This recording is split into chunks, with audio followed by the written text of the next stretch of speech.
వాక్యములో నుండి ఒక ప్రశ్నతో మీ ముందుకు రావాలని నేను ఆశపడుతూ ఉన్నాను. క్రైస్తవ జీవితంలో శ్రమలు వస్తాయా? ప్రశ్న అడిగినప్పుడు జవాబు రావాలి. వస్తాయి. వస్తే ఎందుకు వస్తాయి? అంతేకాదు ఆ శ్రమలు తెచ్చే ఆశీర్వాదం ఏమిటి? ఈరోజు ధ్యానించబోతున్నాం. ఈరోజు ధ్యానించబోతున్నటువంటి ఈ సందేశంలో మనల్ని మనం పరిశీలించుకుందాం. వాక్యములోనికి వెళ్ళబోయే ముందు 2 ప్రశ్నలు నేను అడుగుతాను. ఒకదానికి మాత్రమే జవాబు చెప్పండి. 2టికి చేతులు ఎత్తుతాం. మనం తెలివైన వాళ్ళం. ఎందుకయ్యా అంటే 2టికి ఎత్తితే ఏ గోల లేదో. ఆశీర్వాదం కావాలి అనుకునే వాళ్ళు మాత్రం ఒక్కసారి మీకు హస్తాలు 2 ఇలాంటి ముందు మళ్ళా గబాన్న ఫస్ట్ చాయిస్ ఎత్తేసాము అనుకోకుండా. 2వది శ్రమలు కావాలి అన్నవారు. మొదటిగా ఆశీర్వాదం కావాలనుకున్నవారు. మంచిదే. 2వదానికి ఎత్తుతున్నారు. శ్రమ కావాలి అనుకున్నవారు. దేవునికి మహిమ కలుగును. హల్లెలూయా, హల్లెలూయా. మంచిది. అయితే ఈ ఆశీర్వాదం కావాలి అని అనుకున్నప్పుడు కొలిమిలో ఏమవ్వాలి అంటే రూపాంతరపరచబడాలి. కొలిమిలో రూపాంతరపరచబడాలి. క్రైస్తవ జీవితం లేదా క్రైస్తవ జీవితంలో శ్రమల వెనక దేవుని యొక్క దైవిక ఉద్దేశం లేదా ఆశీర్వాదం ఏమై ఉన్నదో ఈ దినం మనం ధ్యానిద్దాం. మొదటిగా 1 పేతురు పత్రిక 1వ అధ్యాయం 6వ వచనాన్ని చదువుదాం. ఇందువలన మీరు మిక్కిలి ఆనందించుచున్నారు కానీ అవసరమును బట్టి నానా విధములైన శోధనల చేత. చాలని దేవుని మనకి మహిమ కలుగును గాక. ఇప్పుడు ఆ బొమ్మ చూద్దాం. సాధారణంగా ఒక వ్యక్తికి అవసరానికి ఏం కావాలి అంటే బతకడానికి నీరు కావాలి, గాలి కావాలి, ఆహారం కావాలి. ఇవి ఖచ్చితంగా అవసరం. వాడు పేదోడైనా రాజైనా, భక్తుడైనా భక్తిహీనుడైనా, ఉన్నోడైనా లేనోడైనా వీడికి ఏం కావాలి అంటే పీల్చడానికి గాలి కావాలి, తాగటానికి నీరు కావాలి, తినడానికి ఆహారం కావాలి. ఈ 3 ఖచ్చితం. అయితే విశ్వాసి అయిన నీకు ఏం అవసరమని ఇక్కడ వాక్యం చెబుతూ ఉన్నదయ్యా అంటే అక్కడ అన్నాడు, మీరు ఆనందించుతున్నారయ్యా కానీ అవసరమును బట్టి నానా విధములైన శోధనల చేత. దేవునికి నామానికి మహిమ కలుగును గాక. హల్లెలూయా. మనం సంతోషంగా ఉంటూ ఉన్నాం కానీ దేవుడు అన్నాడు అవసరాన్ని బట్టి ఏం చేస్తానయ్యా అంటే నానా విధములైన శోధనలను నేను నీకు అనుమతిస్తాను. దేవుని నామానికి మహిమ కలుగును గాక. హల్లెలూయా. అదే విషయాన్ని అపోస్తలుడైన పౌలు 1 తెస్సలోనికలకు రాసిన పత్రిక 3వ అధ్యాయం 3-4 వచనాలలో ఈ శ్రమల వలన ఎవడను కదిలింపబడుతున్నట్లు మిమ్మల్ని స్థిరపరచుకును. ఆ మధ్యలో నుంచి చదువుదాం. మనము శ్రమను అనుభవింపవలసి ఉన్నదని మీతో ముందుగా చెప్పి తిని కదా. పౌలు గారు ఏం చెప్పాడయ్యా అంటే వీడు రాగానే దేవుడు అంగీకరించగానే వీళ్ళకి ఏం చెప్పాడయ్యా అంటే మీరు శ్రమ అనుభవించవలసి ఉన్నదని ముందుగానే చెప్పాను. ఆ తర్వాత అంటాడు అలాగే జరిగింది, ఇది మీకు తెలియను. అట్టి శ్రమలను అనుభవించుటకు మనము నియమింపబడిన వారమని మీరు ఎరుగుదురు. నువ్వు ఎందుకయ్యా నియమింపబడ్డావంటే ఎందుకు నియమింపబడ్డావు అంటాడు పౌలు గారు. శ్రమలను అనుభవించడానికి. నువ్వు ఆశీర్వాదం అనుభవించడానికి పుట్టినాడు కాదయ్యా. నువ్వు దేనికి పుట్టావు? శ్రమను అనుభవించడానికి నువ్వు పుట్టావు అన్న విషయాన్ని జ్ఞాపకం చూస్తూ ఉన్నాడు.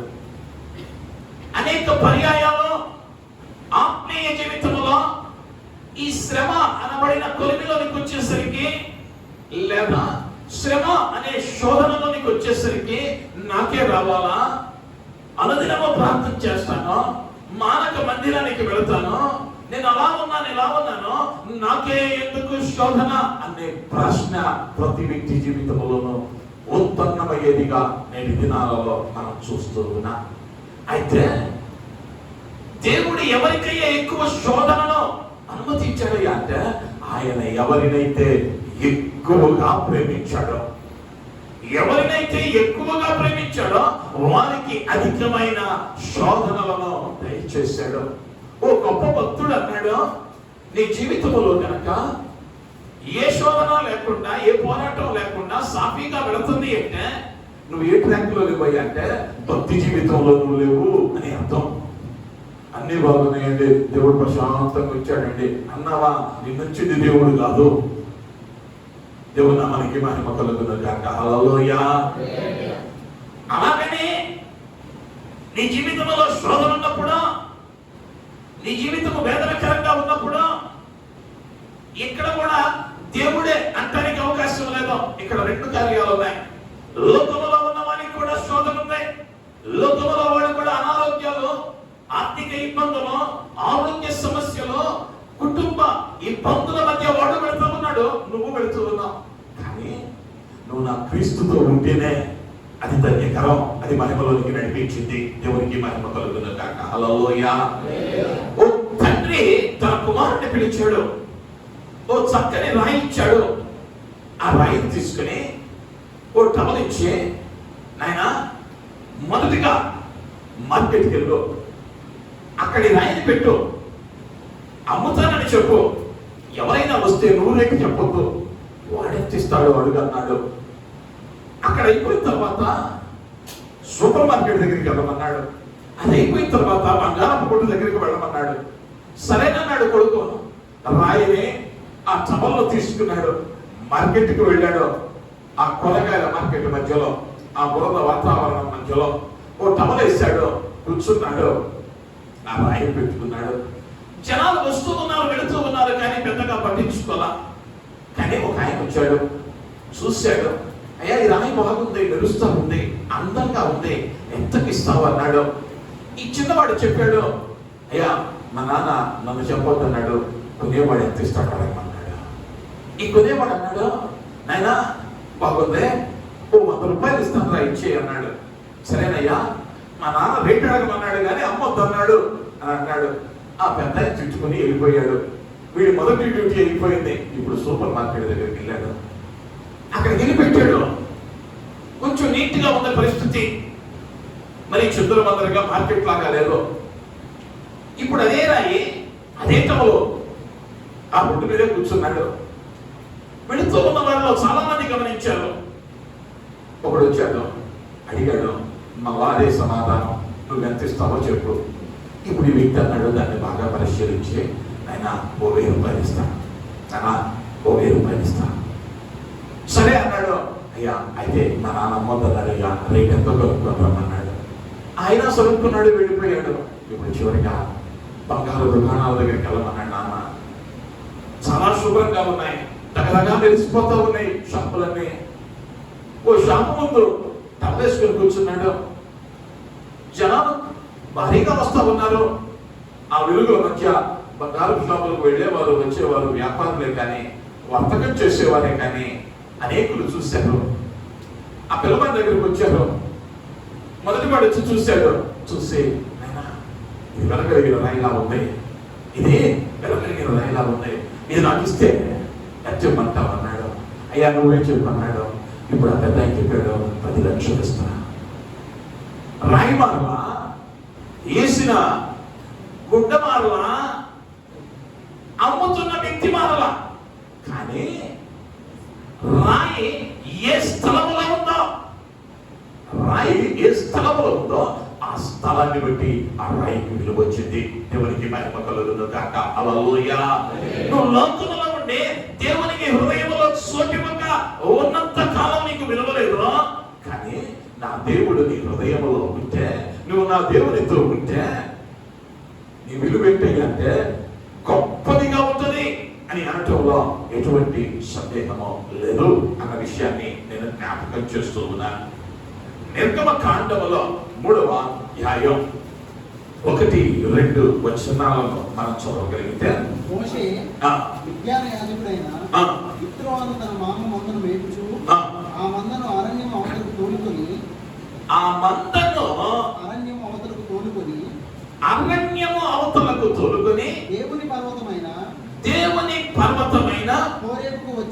హోరేబుకు వచ్చెను. ఆ వచనాన్ని అందరూ అక్కడ నుంచి మళ్ళొకసారి చదవండి. ఆ మందను అందరూ ఒకసారి చదువుదాం. ఆ మందను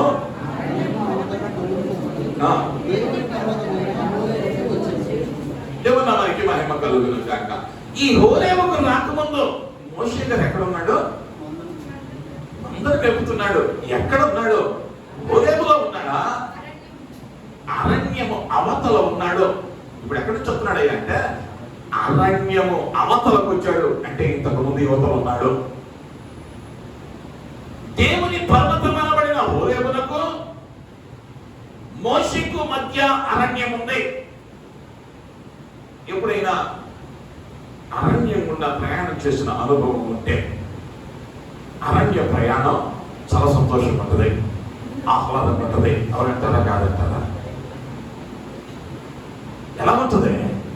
భయానకంగా ఉంటుంది, ఆందోళనకరంగా ఉంటుంది. రాత్రి వేళ కనుక మనలా రోడ్లలో ఓ చిన్న సందులాగా లేదా మట్టిపాటు ఉంటుంది. ఆ అడుగులో అడుగేసుకుంటూ వెళుతున్న సందర్భంలో ఓ పెద్ద గాలి వచ్చి ఆ చెట్టుకున్న ఎండిపోయిన ఆకులు 4 రాళ్ళని అనుకో, ఎట్టుంటుంది వాతావరణం? అరే మళ్ళీ రాత్రి నేను చూస్తామా? గుండె 60-70 కొట్టుకునే గుండె 100-120 వెళ్ళిపోయింది. జరిగింది ఏంటి? ఎండిపోయిన ఆకులు రాలిపోయినాయి. కానీ అరణ్యంలో ఏమైంది అంటే ఆ చిన్న చప్పుడే పెద్ద అలజడిని కలుగచేసింది. ఇప్పుడు మోషేతో దేవుడు అక్కడ మాట్లాడతాడు. అక్కడ మాట్లాడుతూ ఉన్న సందర్భం, ఇప్పుడు మోషే గారి వయసు ఎంత అంటే 80 ఏండ్లు. 80 ఏండ్లు.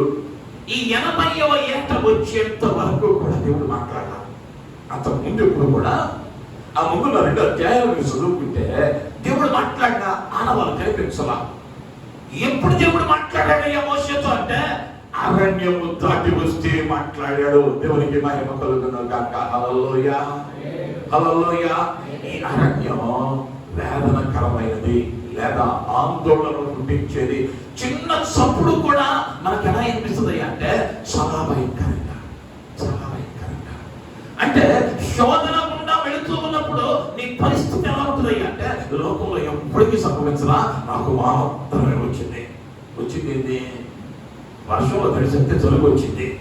మనం పడే వేదన ఎట్టుంటుంది అంటే ఎప్పటికీ రాలా, నాకే వచ్చింది, నాకే ఇంటికి వచ్చింది, చాలా కుమిలిపోతూ ఉంటాం.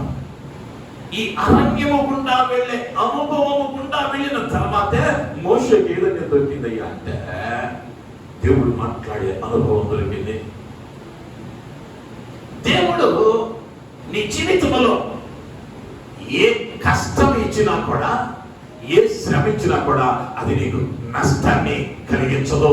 దేవునికి మహిమ కలుగును గాక. హల్లెలూయా. దేవుడు ఏ శ్రమ ఇచ్చినా, ఏ కష్టం ఇచ్చినా నీ జీవితంలో ఏమి కాదయ్యా అంటే నష్టపోవు. అందును బట్టి దేవునికి మహిమ కలుగును గాక. హల్లెలూయా, హల్లెలూయా. అయితే ఈనాడు నీవు అనుభవిస్తున్నటువంటి ఈనాటి శ్రమ రేపటి మహిమకు కారణం గుర్తుంచుకోవాలి. ఈరోజు శ్రమ పడుతూ ఉన్నామని వేదన పడుతూ ఉన్నావేమో. దేవుడు అన్నాడు, శ్రమ పొందుటకే మీరు నియమింపబడ్డారు. శ్రమ పొందటం అది ఖచ్చితం. సూర్యుడు తూర్పును ఉదయిస్తాడు అన్నది ఎంత వాస్తవమో, క్రైస్తవ విశ్వాస జీవితంలో శ్రమ కలుగుతుంది అన్నది అంతే వాస్తవం. ఈ సూర్యుడు ఎప్పుడు పడవ ఉదయించడు కూడా. అలాగే విశ్వాస జీవితంలో శ్రమ రాక మానదు. కానీ ఈ రోజు నీవు అనుభవిస్తూ ఉన్న శ్రమ రేపటి మహిమకు కారణమైంది. ఈనాటి నీ దుఃఖం రేపటి ఆనందానికి కారణం కాబోతూ ఉన్నది. ఈనాటి నీ కన్నీరు రేపటి నాట్యానికి కారణం కాబోతూ ఉంది. అయితే ఈ పయనంలో నువ్వు ఎలా ఉండాలో, నిన్నేం చేయాలనుకుంటూ ఉన్నాడో నా ప్రభువు కొన్ని విషయాలను నేను ఉదయ కాలం మీకు జ్ఞాపకం చేస్తాను. ముందుగానే రాయి సంఘటనను మీకు జ్ఞాపకం చేశాను.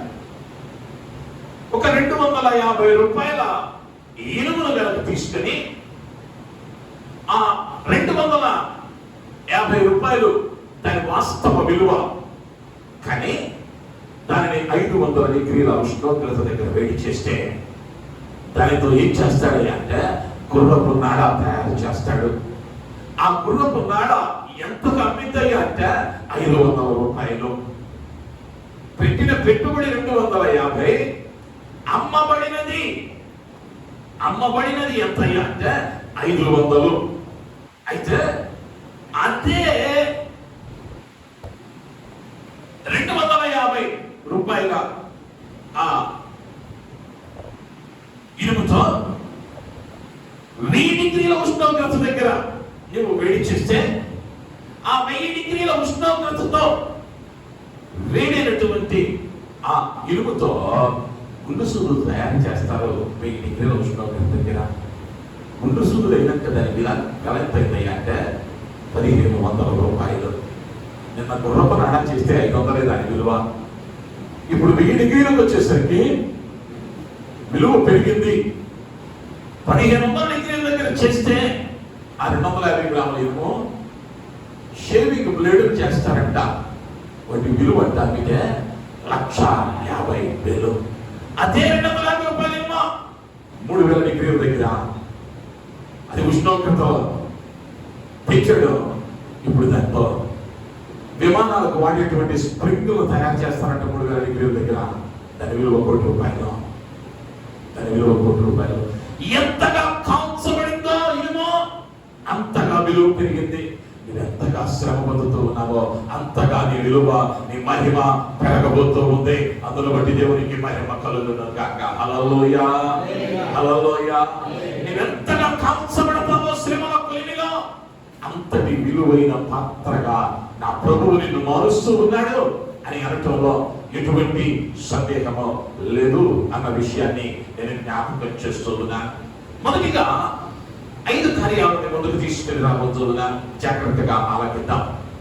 మొదటిగా ఎందుకు శ్రమను దేవుడు అనుమతిస్తూ ఉన్నాడు అన్న విషయాన్ని జ్ఞాపకం చేస్తే యాకోబు పత్రిక 1వ అధ్యాయం 2వ వచనం. నా సహోదరులారా మీ విశ్వాసమునకు కలుగు పరీక్ష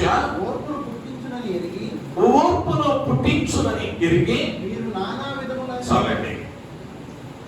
సహోదరులారా మీ విశ్వాసమునకు కలుగు పరీక్ష. మొదటిగా దేవుడు ఎందుకయ్యా శ్రమ నీ జీవితంలో అనుమతించాడయ్యా అంటే నీకు ఒక పరీక్ష పెట్టాడు. ఇప్పుడు ఆ కరెంటు వైర్ ఉంది, అక్కడ బల్బు లేదు అనుకుందాం. కరెంట్ ఉందో లేదో ఎలా చెప్పగలం? పట్టుకొని చూస్తావా? ఏం చేయాలి? టెస్టర్తో పరీక్ష చేయాలి. దానిలో ఆ లైట్ వెలిగిందో లేదో చూడాలి. ఓ బీపీ వచ్చింది, చేయబట్టుకుని చెబుతా ఆ మిషన్ పెట్టాలి, ఆ పరీక్ష జరగాలి. అప్పుడే ఏమైందయ్యా అంటే అది ఎలా ఉందో నిర్ధారించబడింది. విశ్వాసములో ఉన్న నీవు కూడా విశ్వాసములో నిలిచి ఉంటావో నీ విశ్వాస స్థాయి ఏంటో నిర్ధారించబడాలి అంటే పరీక్ష జరగాలి. దేవునికి మహిమ కలుగును గాక. హల్లెలూయా, హల్లెలూయా. ఆ పరీక్ష జరగకపోతే నీవు ఏ స్థితిలో ఉన్నావో నీ వెంటివాడివో గ్రహించడం కష్టం. నువ్వు సంవత్సరం అంతా బడికి వెళ్ళావు, పరీక్ష రోజు ఎవరలేదనుకో, నిన్ను పై క్లాస్కి ప్రమోట్ చేస్తారా? అదే క్లాస్లో ఉంచుతారా?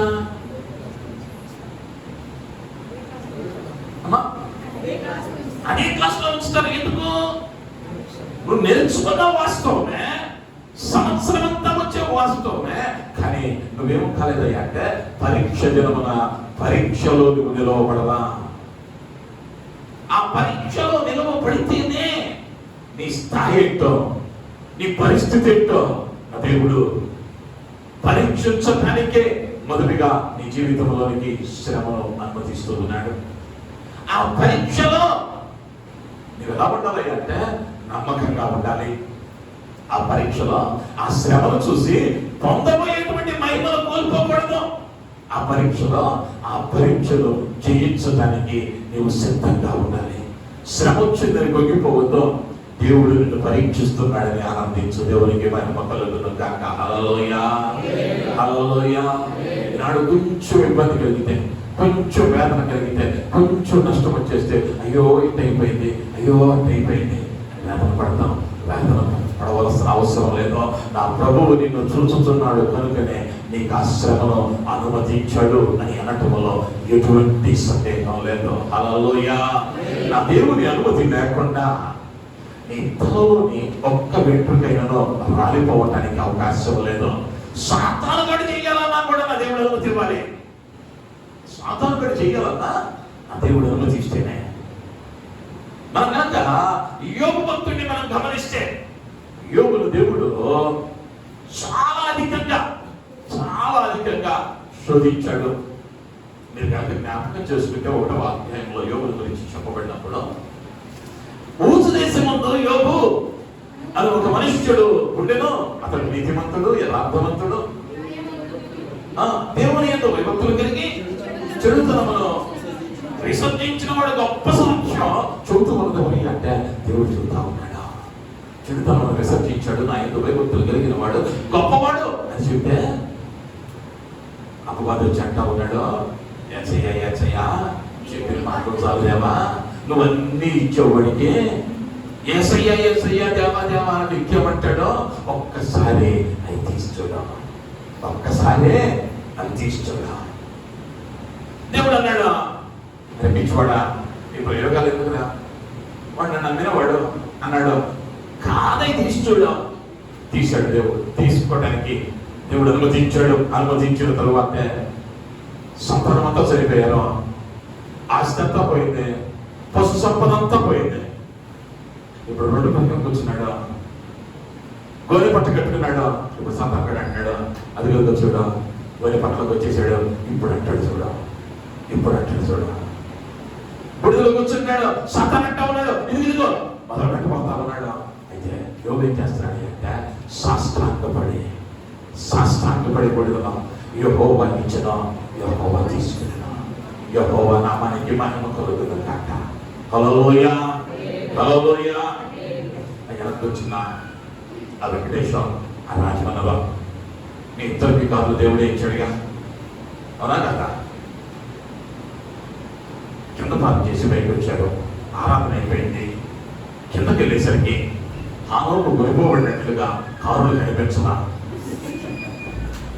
ఇప్పుడు ఏమన్నారు వాళ్ళు?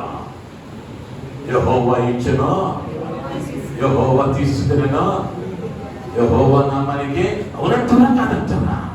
పలకాల్సిందే.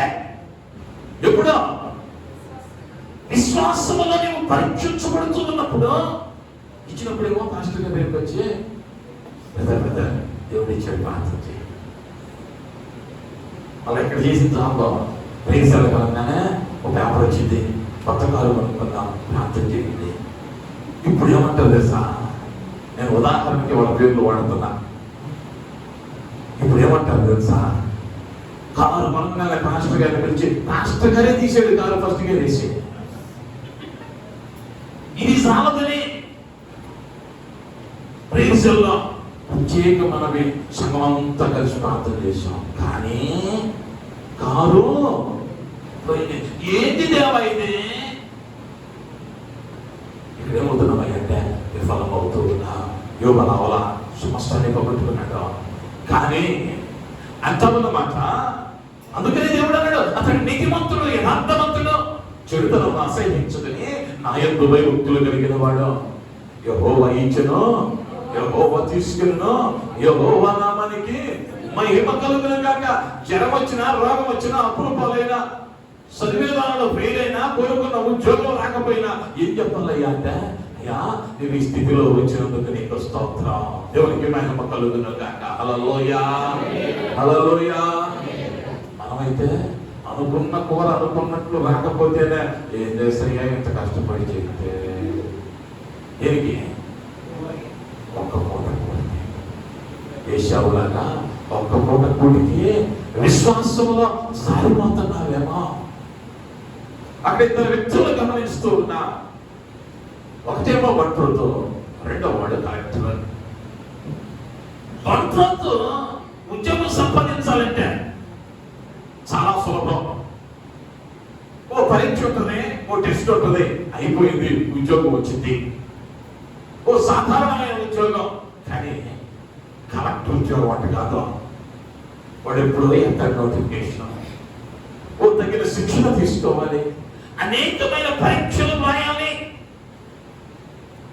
ఆ పరీక్షలు రాయటానికి కఠినమైన శ్రమ అవసరం, అధిక సమయం వెచ్చించాలి. అలా కష్టపడటం వల్ల కలిగింది ఏంటంటే ఓ అత్యున్నతమైన స్థానాన్ని సంపాదించాడు. ఒక్క పరీక్ష రాసి జీవితంలో కలెక్టర్ అవడం సాధ్యమా? లేదా 5 అంకెల జీతం 6 అంకెల జీతం పొందొచ్చా? 10వ తరగతి ఒక్కటి రాసావు, 6 అంకెల జీతం ఎంతడా? ఎన్ని పరీక్షలు ఎక్కువ రాస్తామో అంత ఆశీర్వాదం. దేవుడు నీ స్థాయిని పెంచడానికే, నీ ఆత్మీయ స్థాయిని పెంచడానికే ఒకదాని వెంట ఒకటి శ్రమను అనుమతిస్తూ ఉన్నాడు. దేవుడు నిన్ను బంట్రోతుగా చూడాలనుకోవట్లా, నిన్ను కలెక్టర్గా చూడాలనుకుంటున్నాడు. దేవునికి మహిమ కలుగును గాక. హల్లెలూయా. నిన్ను సాధారణ వ్యక్తిగా ఉంచుతున్న దేవునికి ఇష్టం లేదు. అందుకనే శ్రమ అనుమతించాడు. నీకు ఆ ఇబ్బంది ఇచ్చాడు, ఆ కష్టం ఇచ్చాడు, ఆ కన్నీటిలో నేను ఎలా ఉంటావో పరీక్షిస్తా ఉన్నాడు. నిన్నేం చేయడం దేవునికి ఇష్టమయ్యా అంటే ఉన్నతమైన స్థితిలో నిలువ పెట్టడం ఆ దేవునికి ఇష్టమైన కార్యం. దేవునికి మహిమ కలుగును గాక. హల్లెలూయా. మొదటిగా శ్రమ ఎందుకు ఇస్తూ ఉన్నాడయ్యా అంటే విశ్వాసాన్ని పరీక్షించడానికి. రెండవదిగా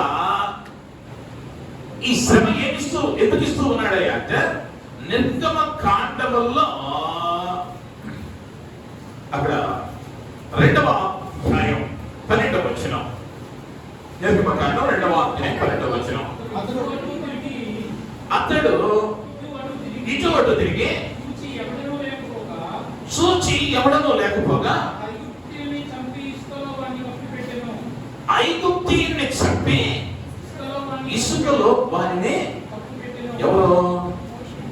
మోషే 40 సంవత్సరాలు ఎక్కడున్నాడయ్యా అంటే ఫరో ఎంటున్నాడు.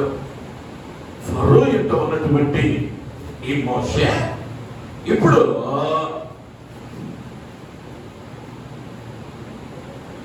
ఐగుప్తు నుంచి వెళ్ళిపోతా ఉన్నాడు.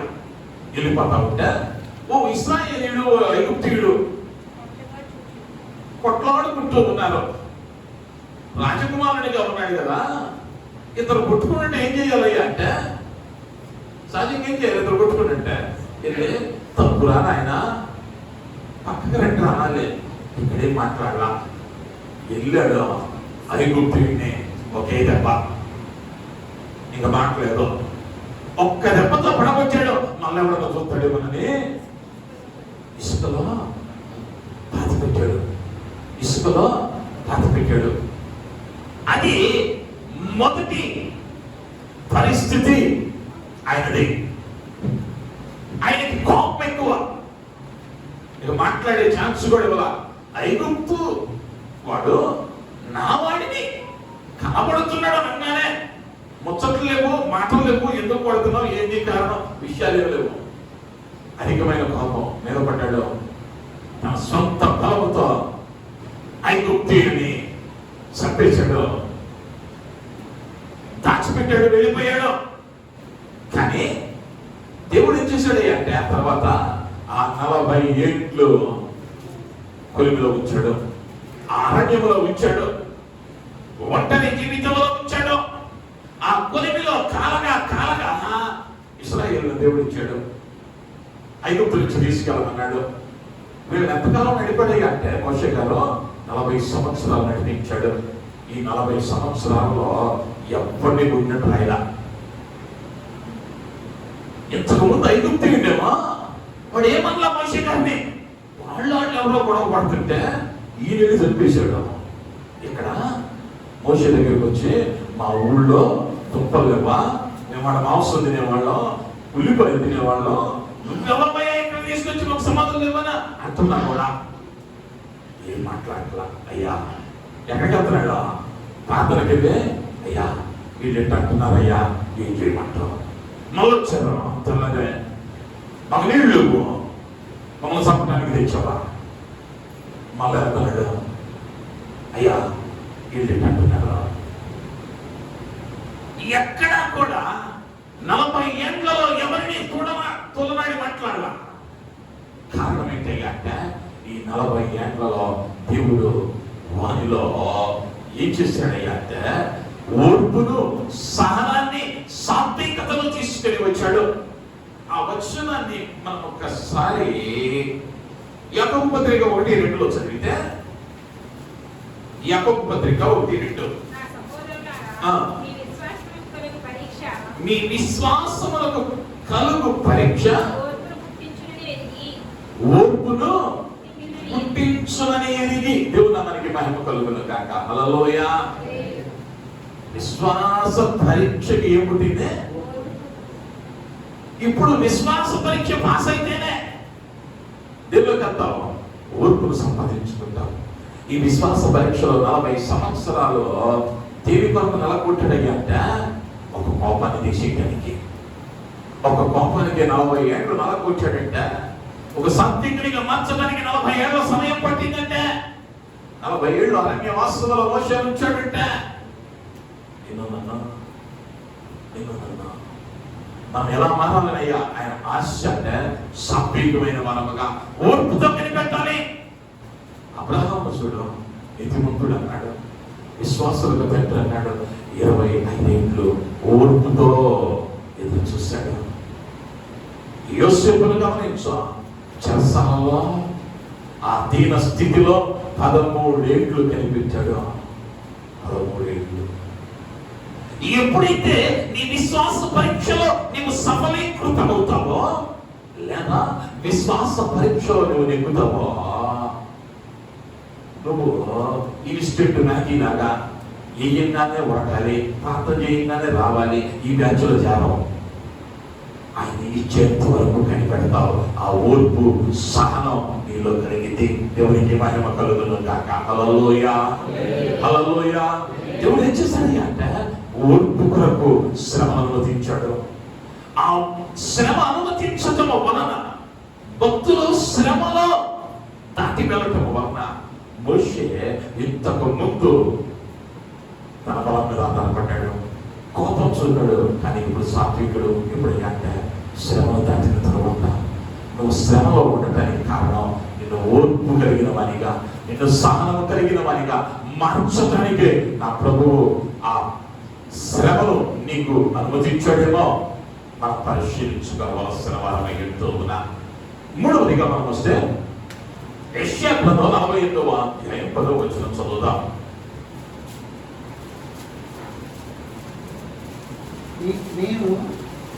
నేను నిన్ను పుటము వేసి తిని, నిన్ను పుటమి వేసి తిని, వెండిని వేసినట్లు కాదు, వెండిని వేసినట్లు కాదు, ఇబ్బంది కొలమిలో నిన్ను పరీక్షించి తిని, నిన్ను పరీక్షించి తిని, నా నిమిత్తమే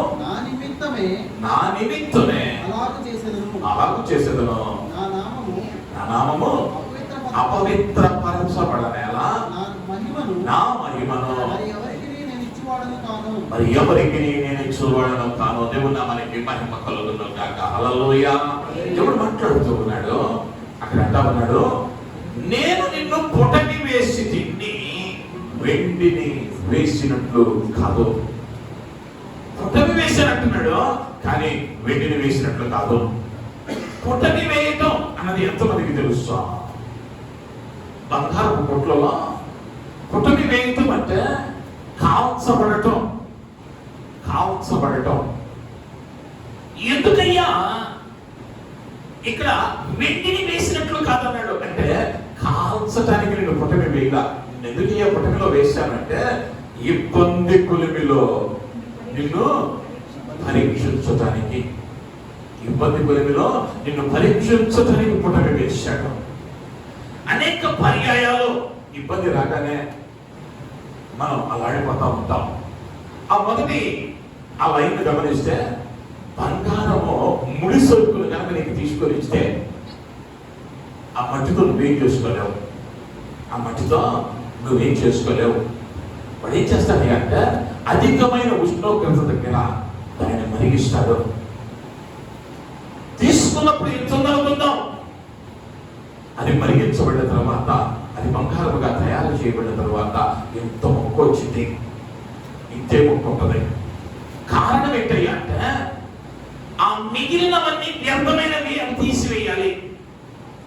నిన్ను శ్రమల కొలిమిలోనికి ఎందుకు పుటమి వేస్తున్నాడయ్యా అంటే, నీలో వేరుపరచబడవలసినవి, లేదా నీలో నాలో ఉన్న మాలిన్యాన్ని దూరం చేయటానికి ఆయన ఏం చేస్తున్నాడయ్యా అంటే, శ్రమ అనబడిన కొలిమిలోనికి ఆయన నడిపిస్తూ ఉన్నాడు.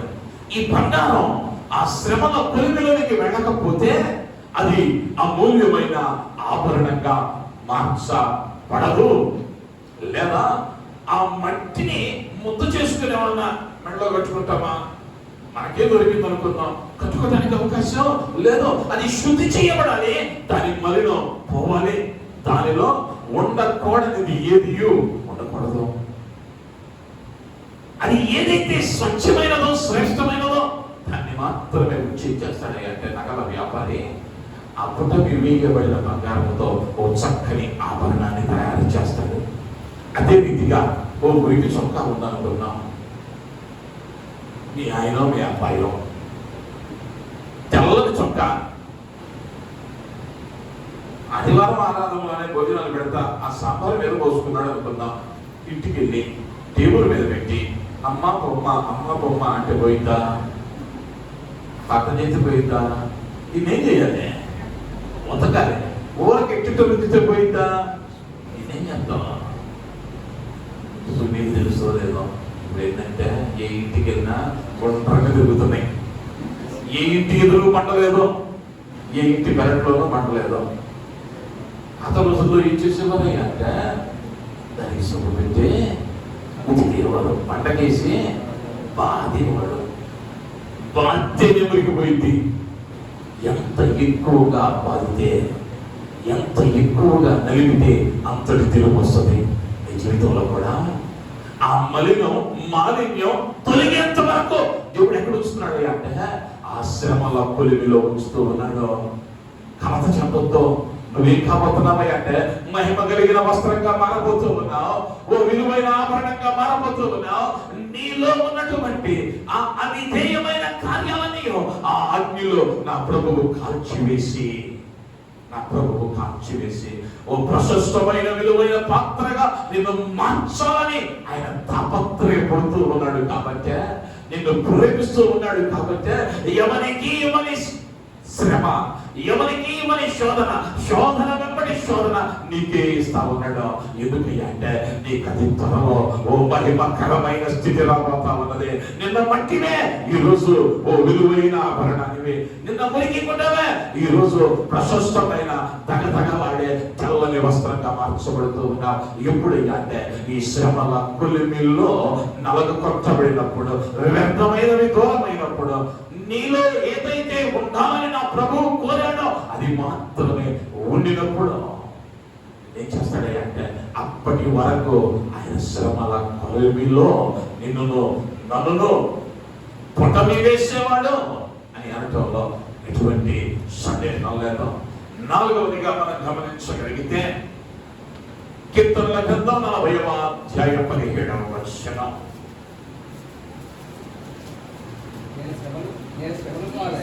నేను శ్రమల పాలై దీనుడనైతిని, ప్రభువు నన్ను తలంచుకొనుచున్నాడు. దేవుడు మనకి మహిమ కలుగును గాక. కీర్తనకారుడు చక్కని అనుభవాన్ని ఇక్కడ చెప్పాడు. నేను శ్రమల పాలై ఏమయ్యానయ్యా అంటే దీనుడనైతిని. దీనుడు అన్న పదానికి మరి యొక్క అర్థాన్ని మనం గమనిస్తే తగ్గించుకుని వాడనైతిని. ఎప్పుడు? శ్రమల పాలైనప్పుడు. నాకెందుకు వచ్చింది, నేను అసలే బలహీనుడిని. ఈ పాట పాడలా.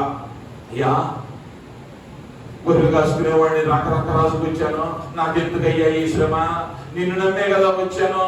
నేను గొర్రెలు కాసుకుంటుంటే ఆ సమూహలు పంపి మా నాయన వద్దన్నా కూడా నువ్వేగా అభిషేకించి తెచ్చావు, ఇప్పుడేదో నాకు ఈ బావా అన్నా. ఇప్పుడు అంటున్నాడు నేను శ్రమల గుండా వెళ్ళటం నాకేమైందయ్యా అంటే నేను దీనునిగా మార్చబడ్డాను. దేవుని నామానికి మహిమ కలుగును గాక. హల్లెలూయా, హల్లెలూయా. మోషే గురించి మనం అపోస్తల కార్యముల గ్రంథంలో గమనిస్తే 7వ అధ్యాయం 22వ వచనం. మోషే ఐగుప్తీయుల సకల విద్యలను అభ్యసించి మాటల యందును కార్యముల యందును ప్రవీణుడై ఉండెను. దేవుని నామానికి మహిమ కలుగును గాక. మోషే ఎలాంటి వాడే అంటే మాటల యందును కార్యముల యందును ప్రవీణుడై ఉన్నాడు. కానీ ఈయన్ని హోరేబు దగ్గర దేవుడు అన్నాడు, మోషే నా ఈ ప్రజలను నడిపించు, నాయకుడి గారు నిలబడయ్యా అంటే ఈయన అంటాడు, అయ్యా నేను నోటి మాంద్యం కలిగిన వాడును, నేను నచ్చోడ్నే. పుస్తక కార్యంలో చెప్పింది మాట నేర్పగలిగిన వాడు, నత్తోడిని మాట నేర్పగలిగిన వాడు అంటామా అనం. ఏం చెప్తున్నాడు అంటే తనను తాను తగ్గించుకుంటా ఉన్నాడు. అలా అంటాడు, నీ నోటికి నేను ఆహారం ఎత్తానయ్యా వెళ్ళయ్యా అంటే అయ్యయ్యా అంట కాదు, నువ్వు తినే వెళ్తా. నేను వెళ్తే వాళ్ళు ఒప్పుకుంటానో లేదో, నేను వెళ్తే దేవుడు చెప్పాడంటే లేదో, నువ్వు వస్తే వెళ్తా. ఇంతకు ముందేమో ఎవరున్నా లేకపోయినా ఒంటి చేతితో ఒక్క దెబ్బతో చెప్పేసేవాడు. ఇప్పుడు 40 లక్షల మంది వెళ్తాను ఎలవయ్యా అంటే వద్దు నువ్వు రావాలంటే ఎంత తీరుతున్నాయా అంటే నిన్నటి వరకు రాజకుమారుడు కానీ ఇప్పుడు ఏ పని చెయ్యాలన్నా దేవుడి మీదే ఆధారం. నా వల్లే కాదయ్యా, నేనేం మాట్లాడలేదయ్యా, నాకేం తెలియదయ్యా. మాటలలో నేర్పరి, యుద్ధ విద్యలలో నేర్పరి, సకల విద్యలలో నేర్పరి. అంత నేర్పరితనం ఉన్నా కూడా అంటున్నాడు, నేను ఏం చేయలేను, నువ్వు ఉంటేనే చేస్తా. ఎందుకు వచ్చిందయ్యా ఈ అనుభవం అంటే 40 సంవత్సరాలు కొలిమిలో నడిచేసరికి దేవుడు ఏం నేర్పించాడు అంటే దీనత్వాన్ని నేర్పించాడు. యేసుక్రీస్తులో కూడా చక్కగా అంటాడు, తమను తాము తగ్గించుకుని వారు హెచ్చించబడు. ఓ పర్యాయం రెనాల్డ్ మోంటే గారి దగ్గరికి ఓ వ్యక్తి వచ్చాడు. వచ్చి ఆయన అన్నాడు, అయ్యా రెనాల్డ్ మోంటే గారు అప్పటికే గొప్ప సేవ చేస్తా ఉన్నాడు. వచ్చి అయ్యా నాకు లాటిన్, గ్రీక్, హిబ్రూ భాష వచ్చు, నేను కనుక నీ పరిచర్యలో నేను నీతో కలిసి ఉంటే నీకు గొప్ప ప్లస్ అయితే నీ పరిచర్య ఇంకా వ్యాపించడానికి నేను చాలా విద్యావంతుడును, ప్రవీణుడును, నన్ను వాడుకోండియ్యా అని రెనాల్డ్ మోంటే గారి దగ్గరికి వచ్చారు. వస్తే ఆయన అన్నాడు, నువ్వు అక్కర్లేదా నాయన, నాకు నువ్వు అక్కర్లా. ఆ తర్వాత మరి ఒక వ్యక్తి వచ్చాడు. ఆ వ్యక్తి వచ్చి మాసిపోయిన గడ్డంతో వచ్చి, అయ్యా నాకు సేవ చేయాలనుంది, నాకేం విద్యార్థత లేదు, దేవుడు నా మనస్సులో మాత్రం ఆయన పని చేయమని అడుగుతా ఉన్నాడు. ఆ కోరిక ఉంది నాకు, ఆయన కోసం ఏదైనా చేయాలన్న తపన. నాకు ముఖ్య కదా అన్నదో, రా నాతో కలిసి ఆయన పని చేద్దాం, దేవునికి మహిమ కలుగును గాక. హల్లెలూయా. దేవునికి నీ ప్రతిభ కాదు కావాల్సింది, నువ్వు కొలిమిలో కాల్చబడి దీనత్వమైన హృదయాన్ని, దీనునిగా ఎప్పుడు తిరిగి మారుతావో, నిన్ను నువ్వు తగ్గించుకోవడం ఎప్పుడు నేర్చుకుంటావో, లేదా నిన్ను నీవు ఆ కొలిమిలో ఎప్పుడైతే అప్పగించుకుని ఆ దీనత్వము ప్రభు అంటాడు, మీరు దీన మనస్సును ధరించుకొని యాకోబు పత్రిక. మీరేం ధరించాలి? దీన మనస్సు అనే వస్త్రాన్ని ధరించాలి. ఆ దీన మనస్సు రాని అంటే శ్రమల కొలిమిలో నుండి వెళ్ళాలి. మన స్థాయి అయితే, మన పరిస్థితి అయితే అని నువ్వు అర్థం చేసుకునేంత వరకు ఏం చేస్తాడు అంటే ఆ కొలిమిలో ఉంచుతాడు. ఎందుకంటే నీకు నేర్పించడానికి, మోషే కొట్టి విడిపోతూ ఉంటే ఇంకోటి వచ్చి అన్నాడు, నేను చూశాను, బాధ్య పెడతాం, నేను చూసా, ఎవరు లేదు బాధ్య పెట్టావుగా, ఇప్పుడు ఏం చేస్తున్నాడు అంటే కాళ్ళకు అని చెప్పి పరిగెడతా ఉన్నాడు.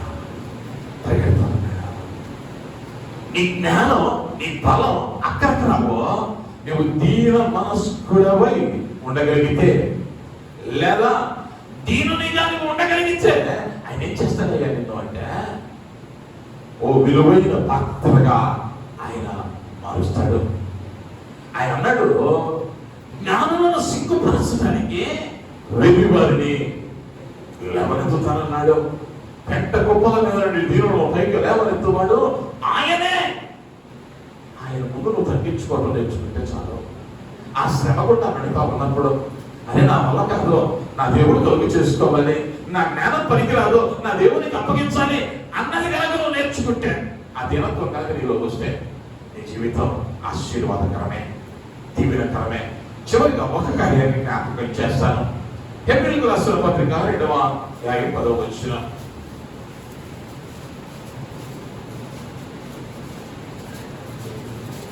హెబ్రీయులకు రాసిన పత్రిక ఎవరి నిమిత్తము సమస్తము ఉన్నవో, ఎవని వలన సమస్తము కలుగుచున్నవో,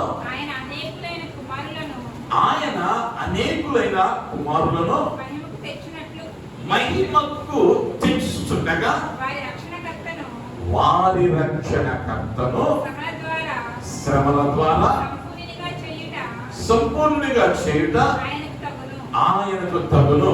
దేవుడు మనకి మహిమ కలుగును గాక. తండ్రి అయిన దేవుడు ఆయన అనేకులైన కుమారులను మహిమలో తెస్తూ ఉండగా వారి రక్షణకర్తను, వారి రక్షణకర్త ఎవరు? యేసు వారు. ఆ యేసుక్రీస్తు వారు కూడా సంపూర్ణంగా మార్చబడటానికి ఏమయ్యాడయ్యా అంటే శ్రమల ద్వారా. యేసుక్రీస్తు వారు కూడా సంపూర్ణుడు అవ్వటానికి తండ్రి అయిన దేవుడు దేవునికి పంపాడు అంటే శ్రమలోనికి పంపాడు. ఆ శ్రమ దాటితేనే సంపూర్ణత, ఆ శ్రమ దాటితేనే పరిపూర్ణత, ఆ శ్రమ దాటితేనే విలువ. ఆ మధ్యకాలంలో ఓ సినీ కవి ఇలా అన్నాడు, ఓ రాయేమో ఎక్కడుందయ్యా అంటే కాలువ ఒడ్డునుంది, సాకలివాడు దానిని బాదుతున్నాడు, మరి ఒక రాయేమో పూజింపబడతా ఉంది. ఈ రెండు ఒకే కొండ నుంచి, ఒకే బండ నుంచి వచ్చిన రాళ్లే. ఒకదానికి విలువ వచ్చింది, ఒకదానికి విలువ లేదు. కారణం ఇది చెక్కబడుతూ ఉండగా ఆ చెక్కబడటానికి ఓర్చుకుంటే, ఈ శ్రమను ఓర్చుకుంటే విలువైన పాత్రగా మార్చబడతావు. దేవునికి మహిమ కలుగును గాక. ఈ శ్రమను తట్టుకోలేక, ఈ ఇబ్బందిని తట్టుకోలేక, ఈ చిన్న బలహీనతలోనే నేను దేవునికి దూరం అయితే రాబోయేటువంటి మహిమను, పొందబోయేటువంటి సంపూర్ణమైన ఆరోగ్యమును, పొందబోతున్నటువంటి గొప్ప ఐశ్వర్యమును, పొందబోతున్నటువంటి గొప్ప ఉన్నతిని పోగొట్టుకునే ప్రమాదం ఉంది. జాగ్రత్త. ఆయన ఎంతో కాలం లేదా నీవు భరించలేనంత శ్రమ అనుమతించడం. ఆయన అంటాడు, నేను చేస్తూ ఉన్న ఈ శ్రమ, అనుమతిస్తూ ఉన్న కీడు దేనికయ్యా అంటే నీ మేలు కొరకే. కీడు కొరకు నేను చేయు దేవుడును కాను. ఈ 2026 సంవత్సరానికి నా శ్రమల అనుభవానికి 20 ఏళ్ళు ఖచ్చితంగా ఈ జూన్ మాసంలోనే ఆ మెరీనా బీచ్ ఒడ్డున డెక్కన్ క్రానికల్ ₹50 పెట్టి కొనుక్కొని పక్కేసుకొని అడిగా దేవుడిని, అయ్యా ఈ శ్రమ తరువాత నన్ను ఈ స్థలంలో నిలవబెట్టాను. ఆ రోజు చెప్పులు లేవు, ఉన్నది 3 జతల పట్ల. ఇంకా చెప్పాలంటే ఆ రోజుల్లో కుమార్ షర్ట్స్ అని ఉండే చెన్నైలో 49 రూపాయల చొక్కా. తినడానికి ఆహారం ఉండేది కాదు, కానీ ఆ శ్రమల కొలిమిలో నిలవబడటానికి అప్పగించుకున్నా. ఈరోజు గొప్పగా చెప్పుకోవటం కాదు, కానీ ఏ లోటు లేదో దేవునికి మహిమ కలుగును గాక. హల్లెలూయా. ఆ సంపూర్ణతలోనికి నడిపించాడు. ఏలియాకు కాకులను పంపినట్లుగా తన దైవజనుడిని, తన దాసుడిని, తన పనివాడిని ఆయన నిత్యము పోషిస్తా ఉన్నాడు. అందులో సందేహమే లేదు. దేవునికి మహిమ కలుగును గాక. హల్లెలూయా. ఆ శ్రమలో ఉన్నప్పుడు, అయ్యా నీ పని కొరకే కదా వచ్చాను, ఏంటి నాకు ఈ కర్మ అనుకున్నట్లయితే ఆ 49 రూపాయల చొక్కా వేసుకోవడానికి నేను ఉండేవాడినో లేదో. కానీ ఈరోజు విలువైన వస్త్రాలు వేసుకునే గమనించాడు. దేవునికి మహిమ కలుగును గాక. హల్లెలూయా. హల్లెలూయా. ఆ శ్రమలో నీ అంత చూడటం కాదు నా దేవునికి ఇష్టం, నీ అభ్యున్నతిని చూడటం, నీ ఎదుగుదలను చూడాలని ఆశపడతా ఉన్నాడు ఆయన. నీవు క్రీస్తువుని సంపూర్ణుడిగా మారాలి, ఆయన పోలికలోనికి మారాలి. ఈ శ్రమ కూడా దాటి వెళుతూ ఉండగా, అందుకనే ప్రభు వారు ప్రతి పర్యాయం అన్నాడు, నీ పూర్ణాత్మతో, నీ పూర్ణ శక్తితో, నీ పూర్ణ బలంతో, సగం సగం నా దేవునికి అక్కర్లా. ఈ శ్రమలో ఏం కావాలి అంటే నీ దృష్టి నా దేవుని మీదే ఉండాలి, లోకం మీదకు మారకూడదు. ఎన్నటికీ నీ సమస్యలో, నీ కష్టంలో, నీ నిందలో నీవేమకూడదు అంటే నిరుత్సాహపడకూడదు. నిరుత్సాహపడకూడదు. రోమీయులకు రాసిన పత్రిక 8వ అధ్యాయం 18లో వచనాన్ని చూస్తారా? రోమీయులకు రాసిన పత్రిక మహిమయందు ఇప్పటి కాలపు శ్రమలు ఎన్న తగినవి కావని ఎంచుచున్నాను. ఎలాంటి శ్రమల గుండా వెళ్తున్నాడయ్యా పౌలు గారు అంటే, చెరసాల్లో వేస్తున్నారు, పడుతున్నారు, బంధిస్తున్నారు, తలదాచుకోవడానికి చోటు దొరకట్లా, బహుభయంకరమైన పరిస్థితుల గుండా వెళ్తా కూడా ఆయన అంటున్న మాట, ఇప్పటి కాలపు శ్రమలో ఎన్నదగినవి కావు. ఎందుకంటే మన ఎడల ప్రత్యక్షము కావో మహిమ ఎదుట. ఈరోజు కొలిమిలో ఉన్నావేమో, నీకు నా దేవుడు కిరీటం ఇచ్చే రోజు దగ్గరలో ఉంది.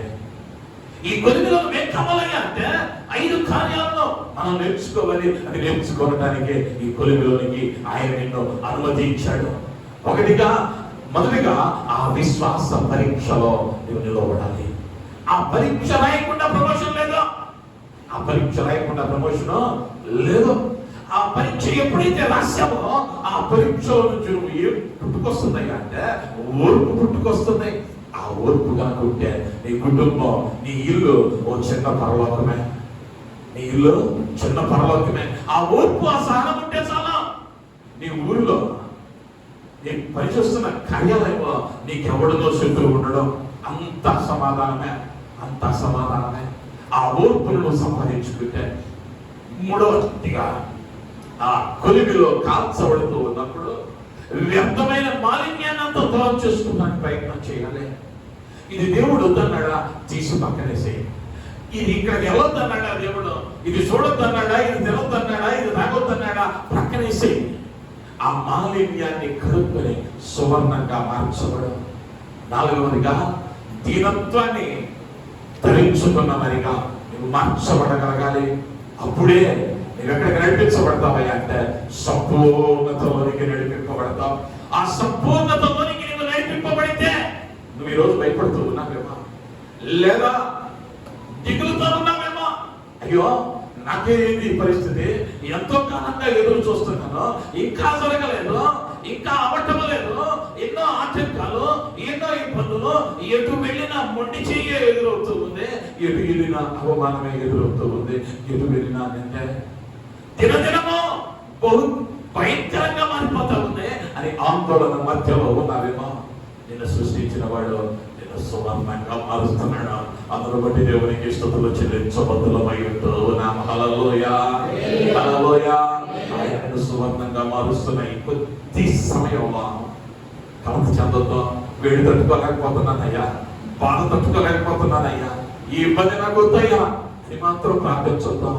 ఏమడగలయ్యా అంటే ఈ సమస్యలో నీ కృపని నాయన, అయ్యా ఈ ఇబ్బందిలో నీ కృపని నాయన, అయ్యా ఈ కొలిమిలో నుండి నేను దాటి వెళుతూ ఉండగా నా యేసయ్యా నేను పేరు తిరగకున్నాను, నీ కృపని అయ్యా అని అడగగలిగితే నీ శ్రమలో, నీ శోధనలో, నీ వేదనలో నువ్వు వెళుతూ ఉన్నటువంటి ఈ ముళ్ళబాటులో నా యేసయ్య నీ చెయ్యి పట్టుకొని తన అరచేతులలో నిన్ను ఎత్తుకొని ఆయన తీరాన్ని దాటిస్తాడు. ఓ మేలుకరమైనటువంటి, ఓ మహిమకరమైనటువంటి, ఓ సుందర బంగారు వీధులలోనికి ఆయన నిన్ను నడిపించబోతూ ఉన్నాడు. నమ్మగలిగినట్లయితే తలలో వచ్చుదాం, ఆయన వైపు చూస్తూ అయ్యా అయ్యా ఈ నా శ్రమలో, ఈ నా ఇబ్బందిలో, ఈ నా కష్టంలో అయ్యా నా తోడుండు నాయన, అయ్యా నా తోడుండు నాయన, అయ్యా నన్ను నడిపించు నాయన, నన్ను నడిపించు నాయన.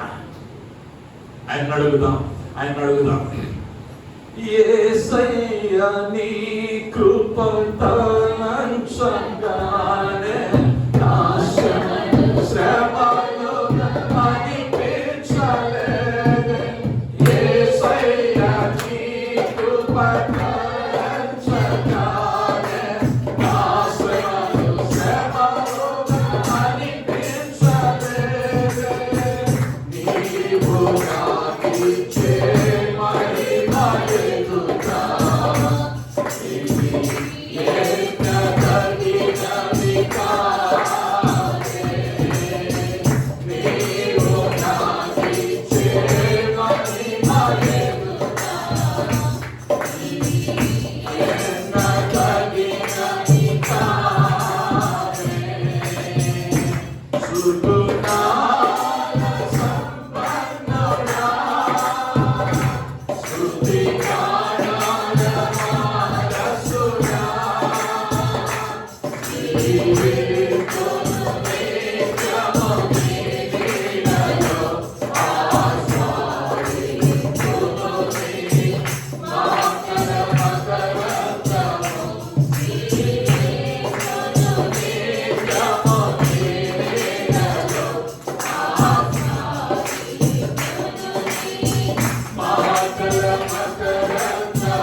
ఈ శ్రమల కొలిమిలో ఉన్నా అయ్యా నీ బిడ్డలు అయిన వారు దాటుతూ ఉండగా నువ్వు పెడుతూ ఉన్న పరీక్షలో నేను అనుభవిస్తూ ఉన్నటువంటి నాయన ఆ తరబీదులో అయ్యా కొలిమిలో అయ్యా బిడ్డలు తట్టుకోలేక అయ్యా వేదనలో ఉన్నారేమో, అయ్యా బాధలో ఉన్నారేమో,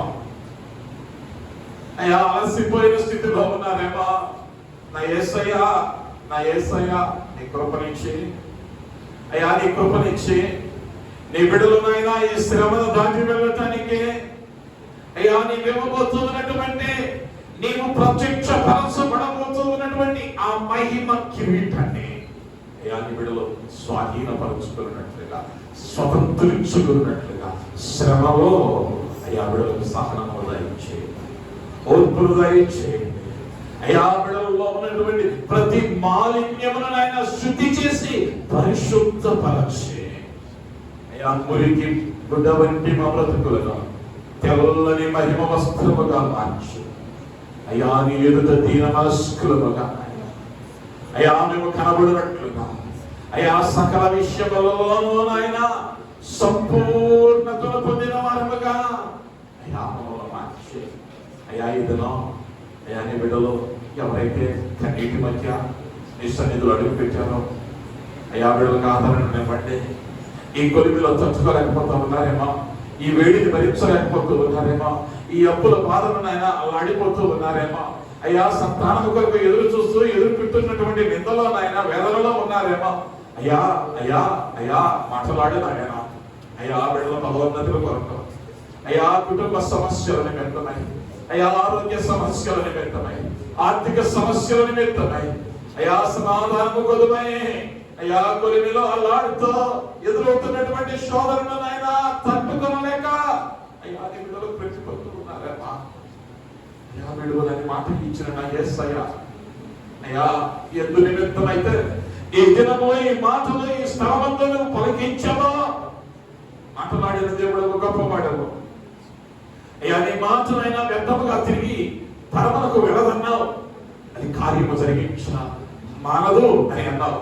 ఈ కార్యాన్ని జరిగించండి బిడ్డల జీవితాల్లో నాయన విశ్వాసములో బిడ్డలను నాయన పుట్టమే వేసి నీ ఎదుట అయా కిరీటము ధరించిన వారిగా అయా నీ మహిమ నాయన కిరీటమును అయా మహిమ వస్త్రమును అయా బిడ్డలు ధరించినట్లుగా కృపతో ఈ శ్రమను బిడ్డలు దాటునట్లుగా కృపతో నాయన బిడ్డలు ఈ వేదనను దాటునట్లుగా నీ కృపలో బిడ్డల ప్రతి అవసరం తీర్చబడినట్లుగా అయా అల్పుడు నీ చేతులకు అప్పగిస్తున్నాను.